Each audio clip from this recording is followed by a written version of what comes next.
কার যারা ড্রাইভ করি এরা মানে অটোর জন্য খুবই বিরক্ত।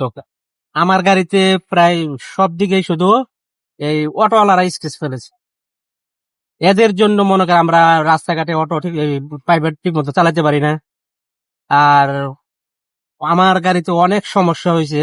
পিছনে একবার মনে করেন আমার ব্যাগ ডালা ভেঙে ফেলছে, পরে আমি ক্ষতিপূরণ চাইছি, আইসা হাতে পায়ে ধরে এরকম আর কি। ওইটাই আইসা বলে সরি সরি, আমার কিছু করার নাই, এই ধরনের কথাবার্তা বললেন।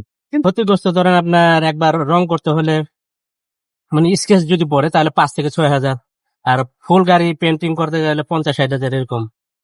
তো পারে না, এটা তো এখন আমরা মানবতার দৃষ্টিতে ক্ষমা করে দিই, যেহেতু মানে ওরা মানে সরি বলছে, আমরা কি করব সেটাই। আমরা তো চাই অটো মানে মেন সড়ক থেকে, আপাতত মেন সড়ক থেকে অটোটা উচ্ছেদ করা হোক। আর অটোর কারণে তো মনে করেন বিদ্যুতের বেশিটা সমস্যা হচ্ছে, তাহলে তো সরকার মানে এদিকে কোনো নজরই দিচ্ছে না। কিন্তু আরো হচ্ছে, অ্যাক্সিডেন্ট হয়ে অনেকে মারা যাচ্ছে, অনেকে পঙ্গু হচ্ছে, অনেকে মাথা ফাটছে। এটা তো আমরা আমাদের নিজের চোখেই দেখা।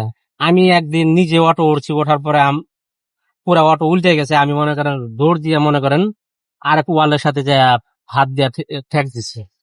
অটো বন্ধ হোক, এটা চাচ্ছি। গ্রামগঞ্জে চলুক, গ্রামগঞ্জে চলুক, এটা সেটা আমরা চাই। গ্রামগঞ্জে এটা, কারণ গ্রামগঞ্জে এটা তো চলা দরকার, যেহেতু মনে করেন গ্রামের লোকজন কিভাবে, রাজধানীতে অটো না চলাই ভালো, কারণ রাজধানীটা থাকবে পরিষ্কার, নিট এন্ড ক্লিন আমরা চাই। আপনার এই 65 সালে সিঙ্গাপুর স্বাধীন হয়েছে আর আমাদের বাংলাদেশ 71-এ স্বাধীন হয়েছে, অল্প কয়েকদিনের ডিফারেন্স। তারা কোথায় আছে আর আমরা কোথায় আছি? আমরা অ্যাকচুয়ালি দেখেন আমাদের দেশের অবস্থা, মানে নোংরা পরিবেশে গেলে আমার আসলে খুবই দেখতে ভালো লাগে না। আমি চাই দেশটা সুন্দরভাবে সাজানো গোছানো থাকুক, এটাই চাচ্ছি।